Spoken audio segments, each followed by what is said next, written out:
Edward Kenway is one of the most beloved protagonists in the entire Assassin's Creed franchise, but his story doesn't start with adventure and glory. It starts with him being a terrible person who destroyed his own family, and I can prove it. Today, I'm breaking down the entire history of Edward Kenway, from privateering failure to legendary assassin, and trust me, the early stuff is rough. Privateering and the marriage to Caroline Scott. Edward Kenway started as a privateer for the British Navy during the War of Spanish Succession in the early 1700s, which sounds impressive, except privateering income was garbage. He wasn't making enough to support himself, let alone a family. So naturally, he got married anyway. He married Caroline Scott in Bristol, England, and before you think this was some romantic commitment, here's what he did next. He abandoned her to pursue fortune as a pirate, just left, walked away from his wife to chase fortune as a pirate. That's the foundational choice that defines Edward Kenway's entire character arc. He inflicted real permanent damage on the person closest to him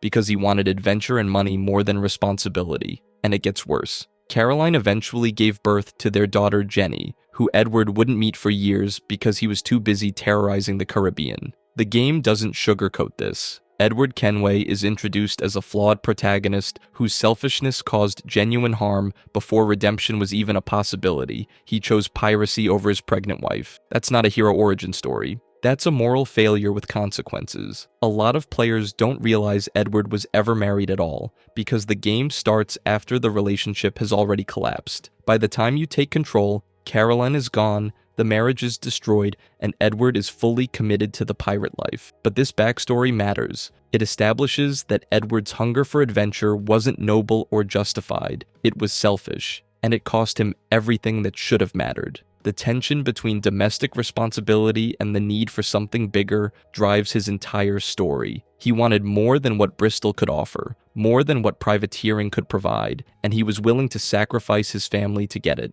Which brings us to the moment that pushed him from privateer to full pirate, because insufficient income and broken promises weren't going to cut it anymore. But if you think abandoning your pregnant wife is bad, wait until you hear about the battle that turned him into a wanted man. The Battle of Cape Bonavista. Edward Kenway's entire legend as a pirate started with him stealing a dead man's identity, which is already pretty on brand for a guy who spent his whole life pretending to be something he wasn't. Around 1715, his ship got jumped near Cape Bonavista. Attacked, robbed, everything taken, left for dead in the water. Standard Pirate Tuesday. His crew scattered, his cargo gone, his reputation as a privateer completely shattered. Most men would have drowned or surrendered. Edward decided to commit identity theft instead. But here's where it gets weird. The guy whose ship Edward stole, an assassin named Duncan Walpole. Edward killed him during the chaos, saw an opportunity, and just took everything. His clothes, his mission, his entire identity. The robes, the hidden blade mechanism he didn't know how to use,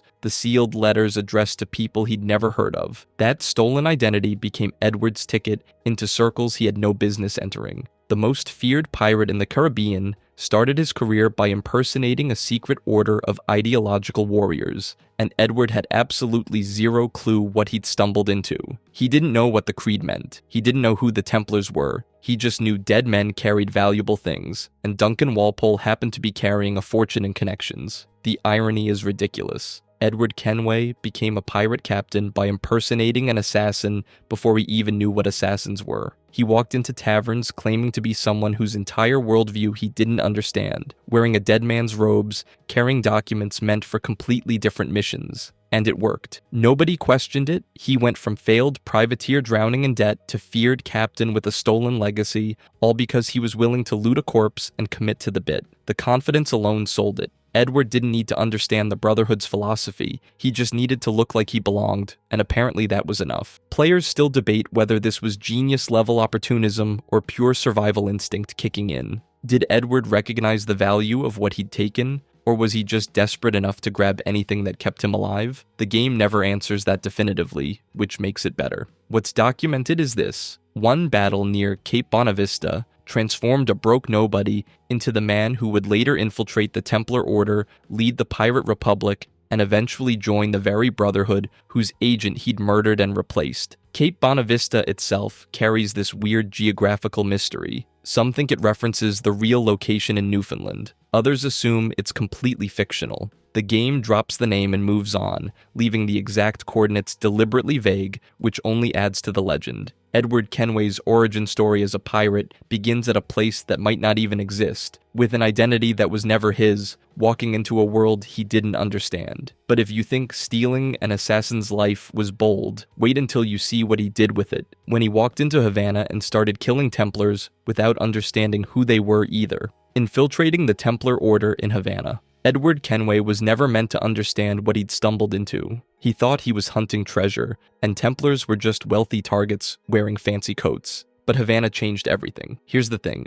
Edward infiltrated multiple Templar operations in Cuba using the identity he stole from a dead assassin. He walked straight into their headquarters, attended their meetings alongside Woodes Rogers, the historical governor who became a major Templar player, and gathered intelligence on their entire Caribbean network. And he did this while having zero idea what the Assassin Templar War actually meant. He was playing a game whose rules he didn't understand, using a uniform he'd taken off a corpse. The setup was perfect for disaster. Havana functioned as both a major trade hub and a Templar stronghold, meaning Edward could move through the city gathering information while Templars assumed he was one of them and assassins assumed he was working for their cause. Nobody knew he was just a pirate trying to get rich. He moved between factions like a con artist working multiple marks at once. But here's where it gets complicated. The more intelligence Edward gathered, the clearer it became that he wasn't the independent operator he believed himself to be. Both sides were feeding him information, manipulating his movements, using him as a pawn. The assassins wanted him to destabilize Templar operations. The Templars thought they could turn him into an asset. Edward thought he was playing everyone. Turns out no, he was the one being played. The fan debate over whether Edward ever truly committed to either faction starts here, because this is the moment he realizes the entire conflict is bigger than treasure maps and Spanish galleons. Some players argue he remained purely self-interested until the very end, that joining the assassins was just another con. Others see Havana as his political awakening, the first crack in his selfish worldview. The evidence leans toward the latter. This is where Edward stops thinking like a thief and starts thinking like someone caught in a war. The most sophisticated intrigue in the entire game happens in these missions. Edward uses stealth, social manipulation, and infiltration to gather intelligence on Templar operations while pretending to be part of their network. He attends their meetings, he learns their plans, he walks among them in their own strongholds. And the whole time, he's gathering pieces of a conspiracy he doesn't fully comprehend yet. A common misconception holds that Edward understood the Assassin-Templar conflict before arriving in Havana. He didn't. The narrative makes this explicit. He thought assassins were just another gang and Templars were just rich marks. Havana forced him to confront the scope of what he'd stumbled into, the realization that there were forces far older and far more dangerous than anything he'd encountered as a privateer or pirate. At least Edward was manipulating people in Havana for his own gain, unlike what came next when he tried to build something that actually mattered: the founding of the Republic of Pirates. After years of operating alone, Edward Kenway decided to build something bigger than himself. And before you dismiss this as a pirate having a midlife crisis, hear me out. The Republic of Pirates on Nassau was the closest thing the Caribbean ever saw to actual democracy in the early 1700s. A place where captains voted on raids, split treasure equally, and answered to nobody but each other. No aristocrats deciding who lived or died, no taxes funding wars they didn't believe in, no priest telling them they were damned for refusing to starve quietly. Edward Kenway didn't just participate in this, he was instrumental in making it happen. Nassau, New Providence Island, became the hub. Strategically positioned in the heart of the Caribbean, controlling every major trade route between Europe and the Americas. Ships carrying sugar, tobacco, gold, slaves, all of it had to pass through their waters. And when they did, the pirates waiting there weren't disorganized criminals scrambling for scraps. They were Calico Jack Rackham, Anne Bonny, Charles Vane, and Blackbeard himself. These weren't side characters in someone else's story. These were the most dangerous naval combatants alive, unified under a single banner, each one capable of taking a merchant vessel solo. Together, they could challenge entire fleets. But here's the thing. The Republic wasn't a government. It was a loose alliance for mutual protection. No king, no governor, no hierarchy, just captains who agreed that working together kept the British Navy and Templar operatives from crushing them individually. They created Sanctuary, a place where you could repair your ship, spend your gold, and sleep without worrying about waking up in chains, where a former slave could command a crew and nobody questioned it, where women like Anne Bonny fought alongside men and earned equal shares. The Republic's code wasn't written in law books, it was enforced by reputation and mutual survival. Edward Kenway believed in this, not just as a tactical advantage, but as an ideal. For once in his life, he wasn't chasing wealth. He was trying to build something genuinely free. A society where nobody controlled you, where merit mattered more than birthright, where a Welsh farmer's son could stand equal to anyone with a title. The Republic represented everything Edward Kenway had been searching for since leaving Caroline back in Bristol: autonomy, purpose, and a crew that felt like family. He'd spent years being told he wasn't good enough, smart enough, born into the right circumstances. Nassau said none of that mattered, only what you could do. Fans and historians argue constantly about how much of this actually happened. The real Nassau was a pirate haven, absolutely, but the game's vision of organized pirate democracy? That's romantic fiction, meeting historical fact somewhere in the middle. The actual governance was far messier, far more violent, and lasted maybe 3 years before collapsing entirely. Some players appreciate the idealism. Others call it propaganda for a group of murderers and thieves. Either way, the community agrees on one thing. This is Edward Kenway at his most hopeful, and that hope is precisely what makes the collapse so devastating,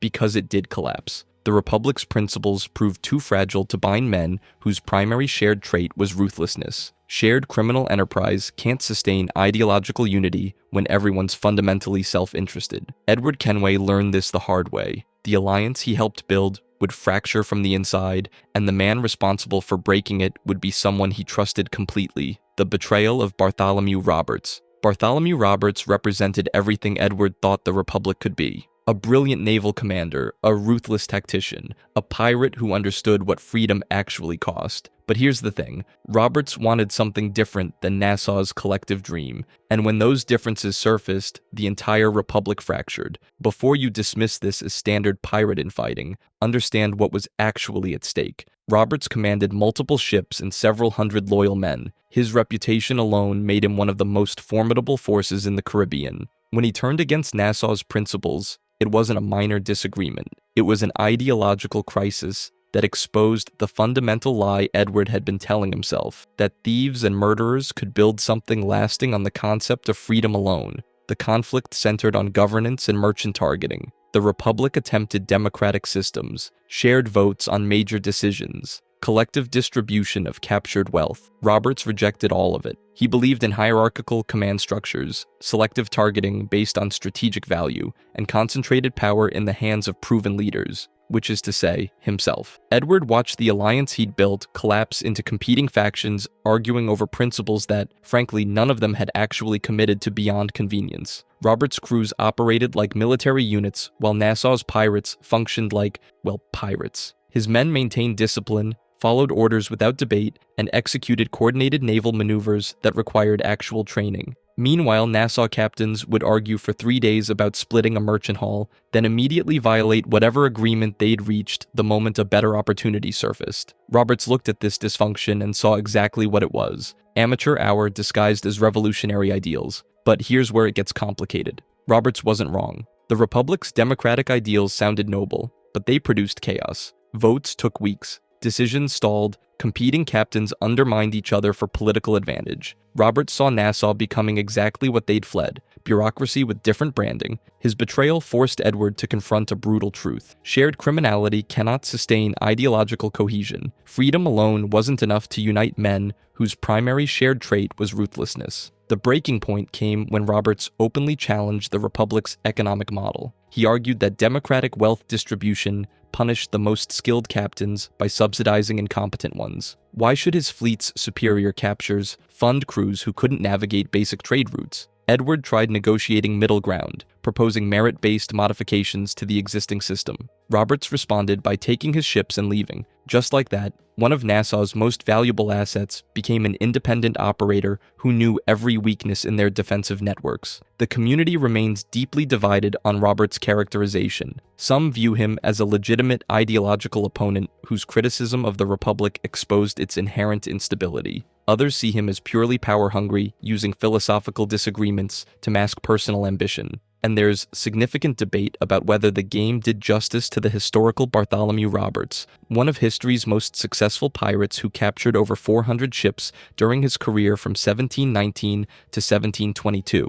The game's Roberts shares the name and reputation, but the specific betrayal narrative is entirely fictionalized. This fracture directly propelled Edward toward accepting assassin structure. He'd seen what happens when idealistic criminals try building governance without shared purpose beyond self-interest. The Brotherhood offered what Nassau never could, a unifying ideology that transcended individual gain, a hierarchical structure that actually functioned, and enemies worth fighting that weren't just competing versions of yourself. But if you think watching your political dream collapse was Edward's lowest point, the Siege of Charlestown proved he could still orchestrate large-scale devastation even as everything fell apart. The Siege of Charlestown. By May 1718, Edward Kenway had evolved from a desperate survivor stealing ships to a fleet commander capable of orchestrating attacks on entire colonial cities. And nothing proved that transformation more than the Siege of Charlestown, South Carolina. This wasn't some random coastal raid. This was a coordinated naval blockade led by Blackbeard himself, with Edward commanding portions of the assault fleet.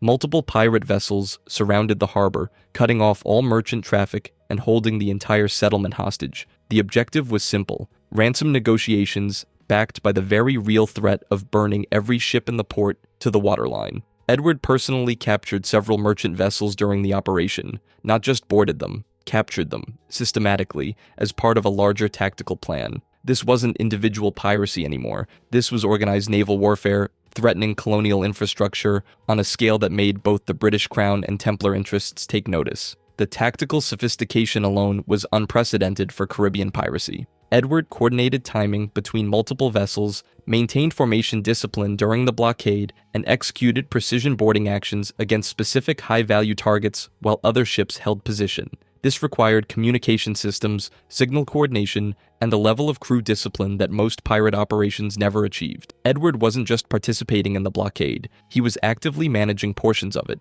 making real-time tactical decisions that affected the entire operation's success. Here's the thing about the historical Charlestown blockade: it actually happened. May 1718, Blackbeard and Stede Bonnet led the assault, demanded ransom, and got it. The ransom itself was medical supplies, specifically a chest of medicine worth about 400 pounds at the time, which Blackbeard needed desperately after a syphilis outbreak among his crew. But here's where it gets complicated for the game's narrative. The real blockade lasted about a week. Pirates got their demands met and left. They didn't hold the city long-term because that was never the plan. It was a smash-and-grab operation, just at colonial settlement scale instead of individual ship scale. The psychological warfare element was brutal. The pirates held prominent citizens as hostages, including Samuel Wragg, a member of the Colonial Council. Every day the ransom wasn't delivered, the threat escalated. Ships attempting to enter or leave the harbor were seized immediately. The entire economic engine of the colony ground to a complete halt. Charlestown was one of the most important ports in the southern colonies, and a handful of pirate vessels had rendered it completely dysfunctional.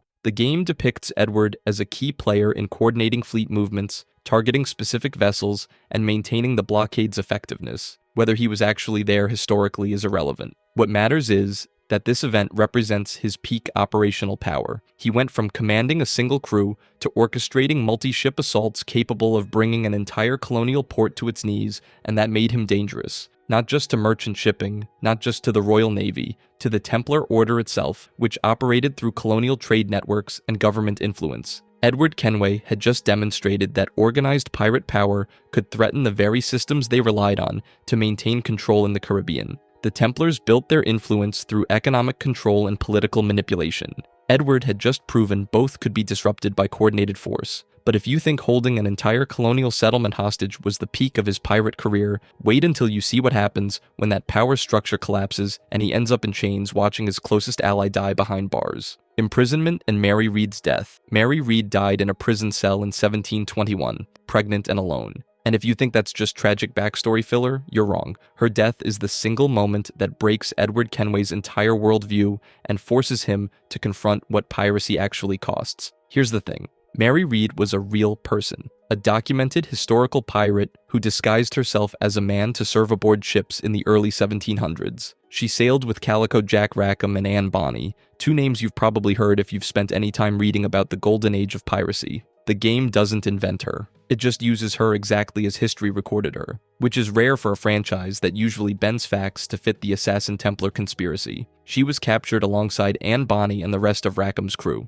and while some of them were executed, Mary Read died in prison before they could hang her. The reason? She was pregnant. British law at the time postponed executions for pregnant women, a rule meant to protect the unborn child, not the mother. But it didn't save her. She died of fever in that cell, and the game shows Edward receiving the news like a physical blow. Because Mary Red wasn't just another pirate to him. She represented everything the Republic of Pirates was supposed to stand for: freedom, equality, the idea that anyone, regardless of birth or gender, could claim their own destiny. Her death, while imprisoned, carrying a child she'd never meet, destroyed that illusion completely. But here's where it gets complicated. During her lifetime, almost nobody knew she was a woman. The disguise worked. It had to. Female pirates like Mary Read and Anne Bonny only survived because they passed as men in a world that would have rejected them otherwise. The game respects this. It doesn't sensationalize her identity. It treats her as a capable fighter and strategist first, and the reveal of her gender comes naturally through the story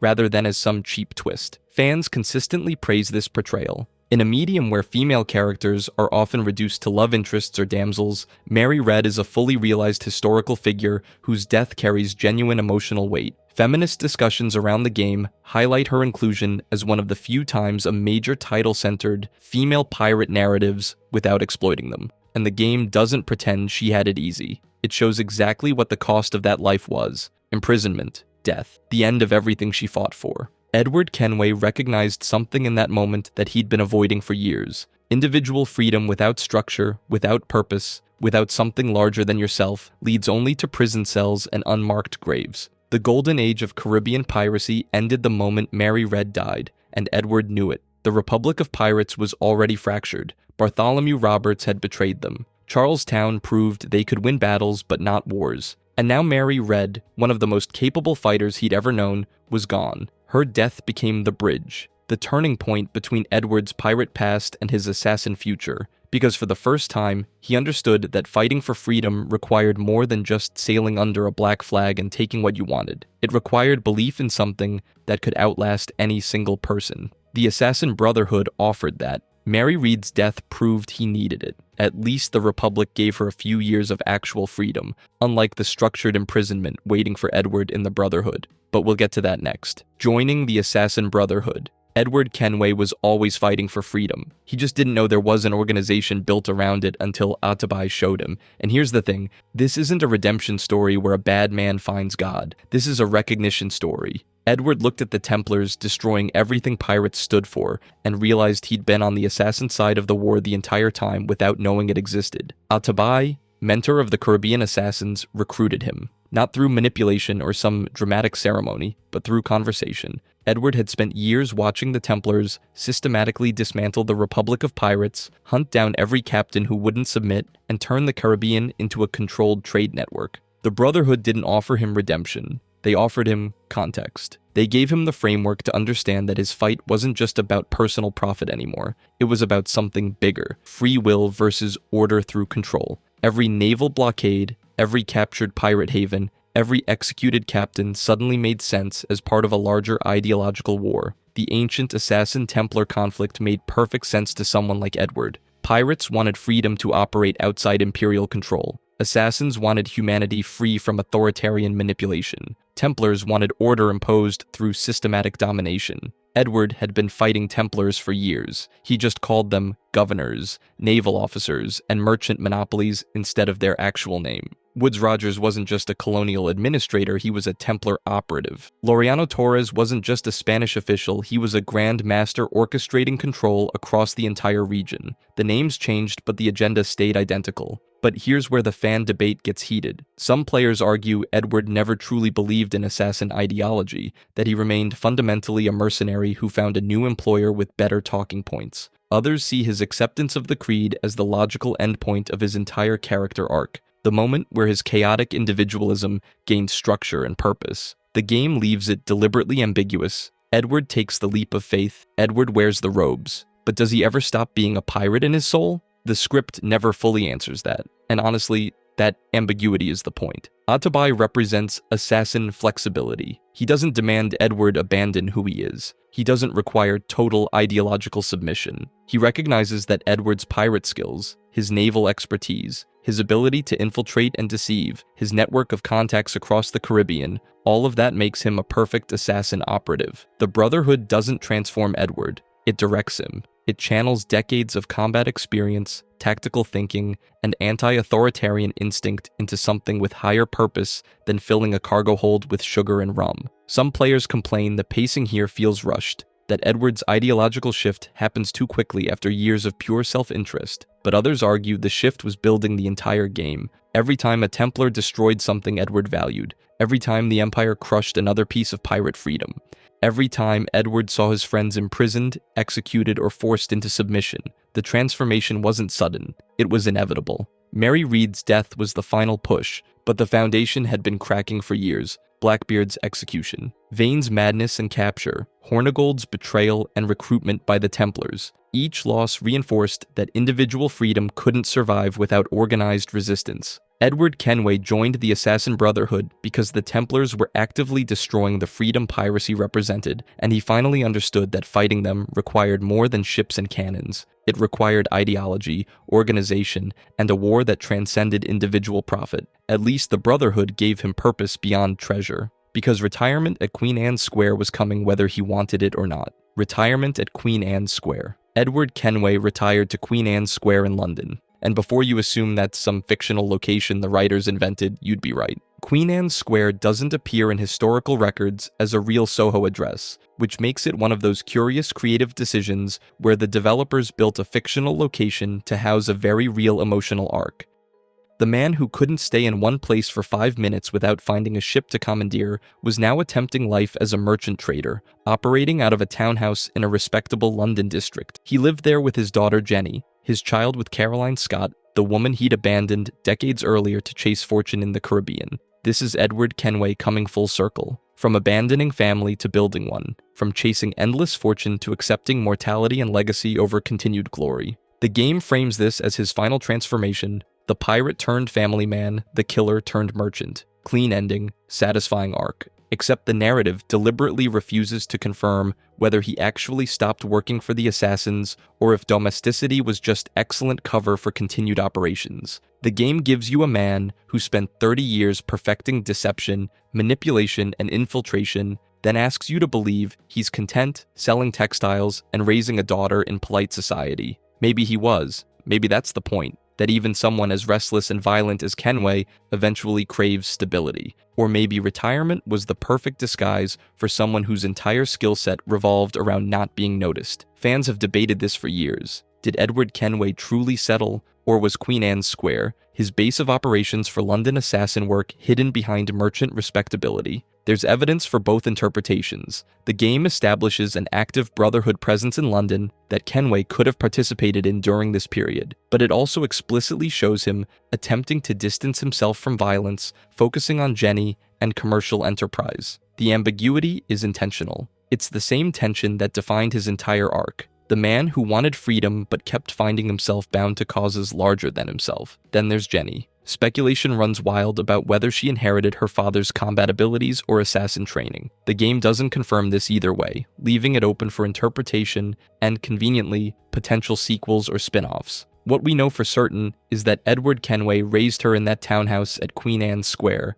a fictional address created to serve as the endpoint for his story. The developers chose London Merchant Society as his final destination rather than pure fantasy locations. It says something deliberate. This is where Edward Kenway's story ends. Not on a ship, not in battle, in a residential square, surrounded by merchant neighbors and the responsibilities of fatherhood. The tension between London's historical period and the Caribbean pirate fantasy that dominated the game creates an uncomfortable tonal shift for some players. You spend 40 hours commanding naval fleets, raiding settlements, and living as a legendary pirate captain. Then the epilogue drops you into merchant domesticity with the weight of former glory hanging over everything. It's jarring. But that's the thesis. Edward Kenway's life was always going to end one of two ways. Violently, like Blackbeard and Roberts, or domestically, accepting that even the greatest adventures have expiration dates. He chose the latter. Whether that choice was genuine contentment or strategic repositioning for continued shadow work is something the game leaves for you to decide. What's not ambiguous is what Queen Anne's square represents. It's the end point, the place where a man who spent decades running from responsibility finally stopped running.